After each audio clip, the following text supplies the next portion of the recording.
Other Parkside Live.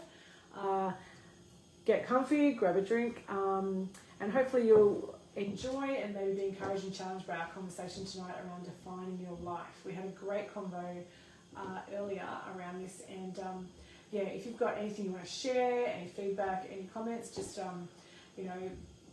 message us in the comments or message us on any of the socials, DM us, and we'll get back to you when we can. But we'd love to have you comment along as we're chatting. Yeah.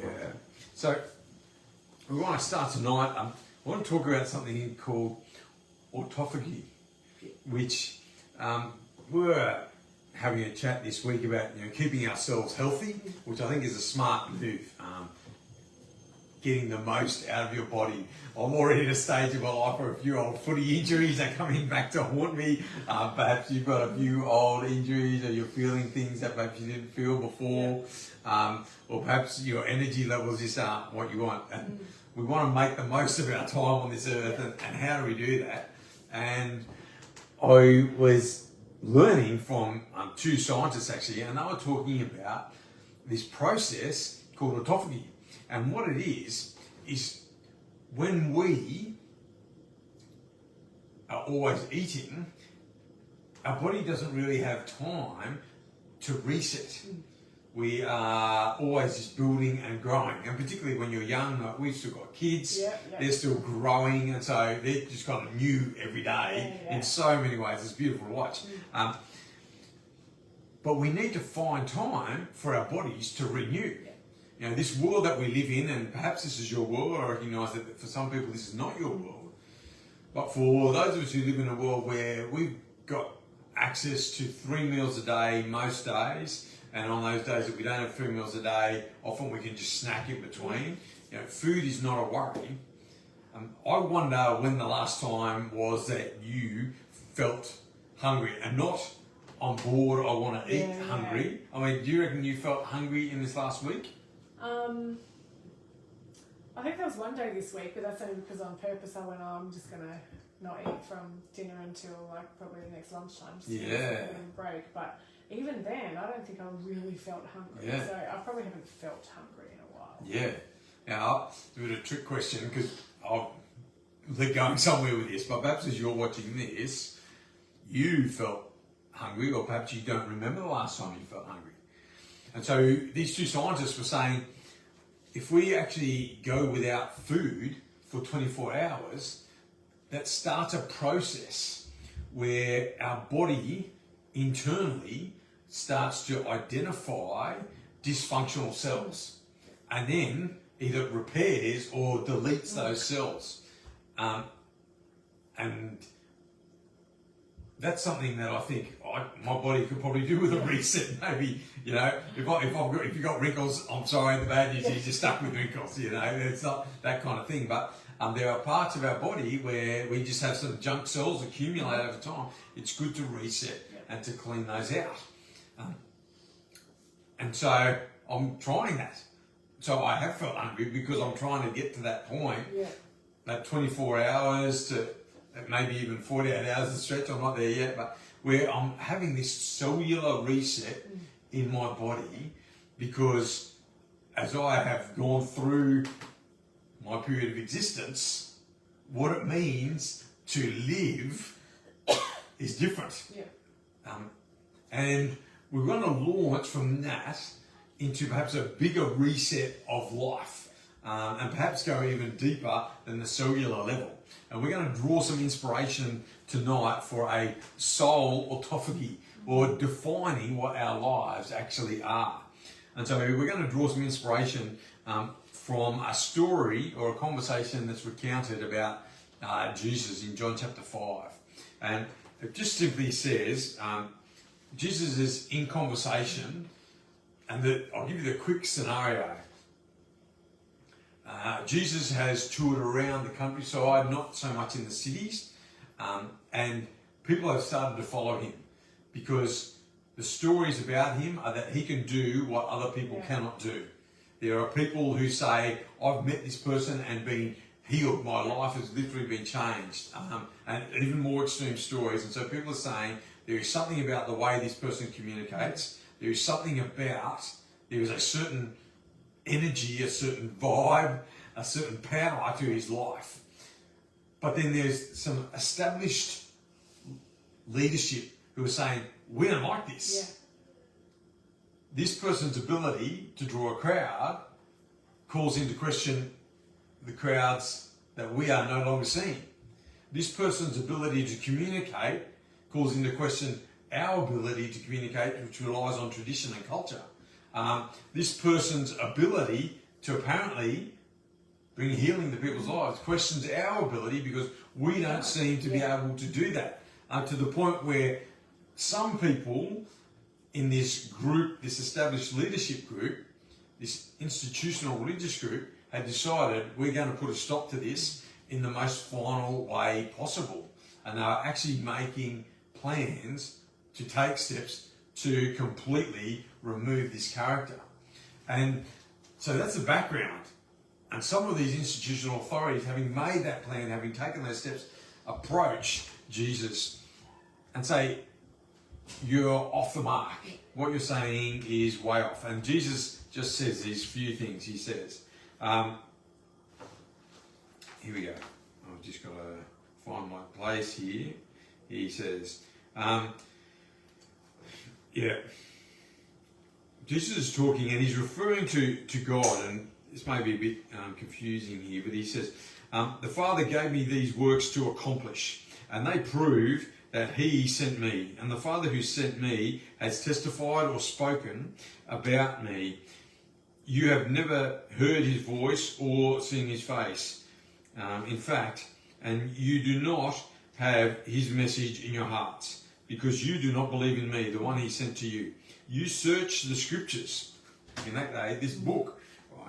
And you think they give you life, eternal life. Those scriptures point to me, and yet you refuse to come to me to receive this life. And so there's a few things there that you can explore, but what I want to focus on is this conflict between established religion, established power, and then this new voice that is saying, no, all your traditions are no longer valid. I'm showing you a new way of life. And so we want to launch there and define life. I mean, I'll put you on the spot. What is the definition of life for you? I mean, straight away I go, if there is life, there is breath. So you're breathing. Yeah, I think that's pretty important. Yeah. Life is breath at a physical level, for sure. But then you can maybe think, feel, do, pursue, have a purpose. Yep. Think, feel, do. I wonder how you would define life. We had another conversation with some friends about defining life, and someone said growth. I feel alive and I'm growing as a person. Someone else talked about awareness. That life begins when we become aware of something, when we become conscious of something. I think someone else, you said breath before, and we had a few other definitions of what it means to live. Someone once also said comfort, and I think there's a certain extent where we want to know I'm going to have food in my belly. Yeah. We want to know I'm going to have a roof over my head. We want to know that I'm going to have clothes on my back. All of these definitions, and I wonder what you would add in your definition of what it means to be alive. I mean, you touched on something here about purpose. You know, it's not just a physical existence. No. But, well, what am I actually living for? Yeah. And I think the challenge is with each of those things. If you're pursuing safety, food in your belly, clothes on your back, that's good. But then psychologists will tell us that as we are human beings, as we are living, it's very important for us to tick that physiological question. Yep, I've got this. But then we naturally tend to look beyond that. And part of that looking beyond is the process of growth. How am I developing as a person? and there's these small corners of the earth that you still do exist called a bookstore. I don't know if you've been in one lately. But even if you go online and you're searching for books to read, there are thousands, hundreds of thousands of books that have been written on self-help and personal development. It's important, but it's not the end, because there's no end, and too many books weary the body, you know. And so these things are helpful, but I don't think they define our lives. And you can get to the end of them. I've got food in my belly, I've got clothes, I've got a house, and you can see it everywhere. People go, what's next? Yeah. You can read all the self-help books and people go, oh, actually, I've heard this before. Well, what does it mean for me to live my life now? Yeah. Oh, yeah, I've become aware of all these issues. What am I doing? And we can see in this conversation here, there's even a group of people who says, you know, life is about status, that we have the power to influence. And I think that matters. We want to be people of influence in different things, regardless of what we believe. I think we all want to influence something. Even if it's simply the numbers in your bank account you want to influence. Or perhaps it's just the opinion of that special someone across the room that you want to influence. But we want to have influence. These are good things. But are they actually what define our lives? I wonder if you can remember a time recently when you have felt most alive. Most alive. Just recently at the beach on a windy day. Up the top of the cliff looking down, actually watching some kite surfers, but feeling very alive in the cold and the wind and the blusteriness. Like for me, I'm just like, yes, I love this, but I could, just having all of those things that I could feel and just be inside of made me feel alive. A very sensory experience, yeah. And it's interesting, if you took our definitions that we've talked about, that kind of, it doesn't necessarily overlay neatly with any of them. Like there's a whole different aspect there. It wasn't comfortable. No. But, yeah.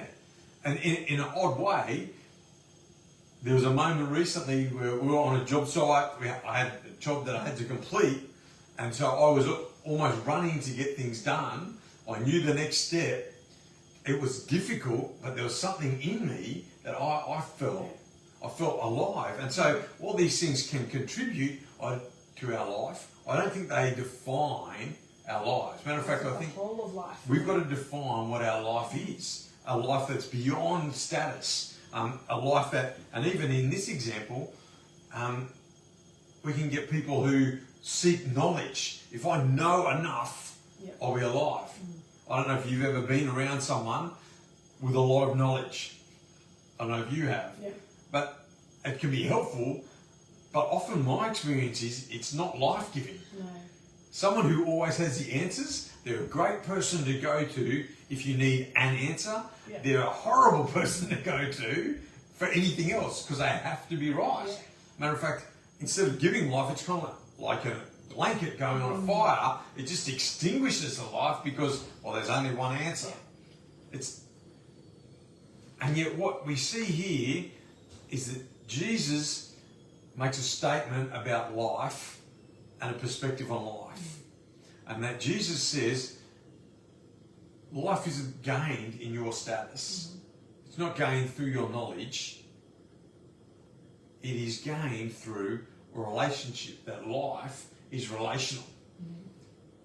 And when we look at this example, I think we can all relate to moments in our lives where we have had a better experience because we've been with someone. I once took a truck tour around a few nations in southern Africa, the south of the continent of Africa.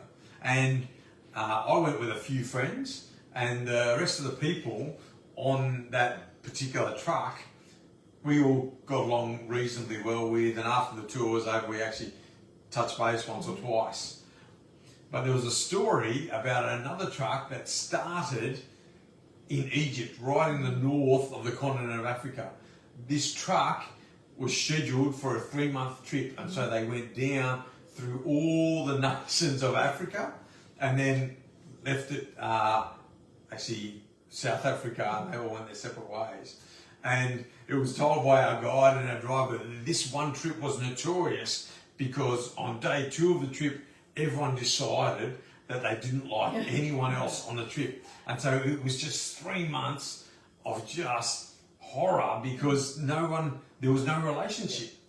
And so at a person-to-person level, I think we can all agree, regardless of whatever else, life is better when relationships are good.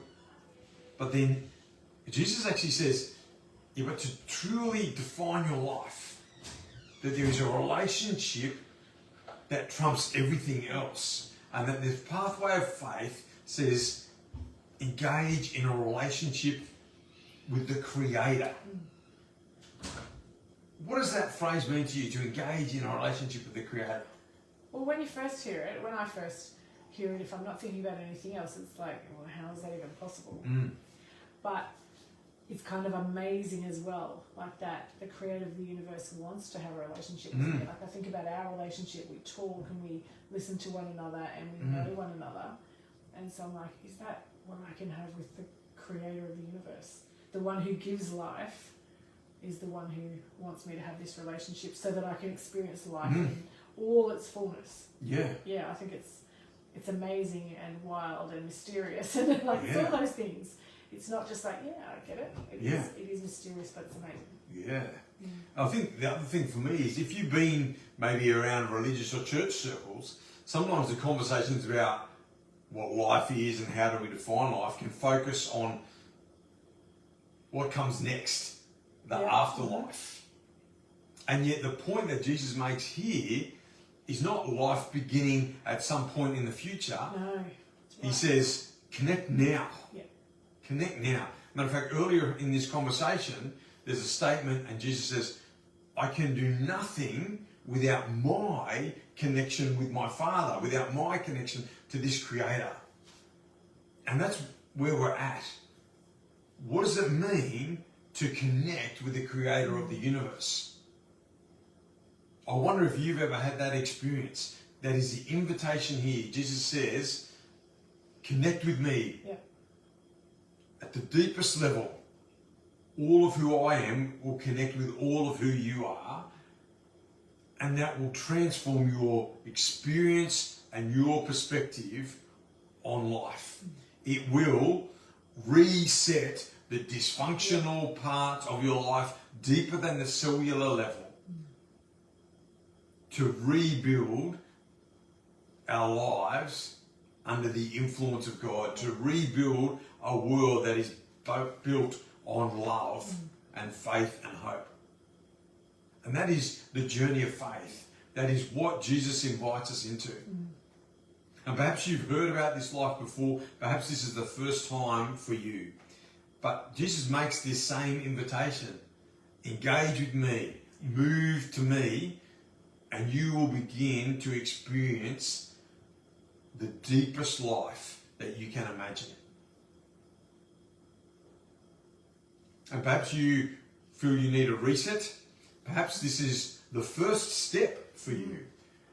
We want to invite you right now to experience that life that begins now, that will affect tomorrow, that will affect when you go to work, that will affect your friendship group, that will affect your family. To experience this connection with the Creator of the universe.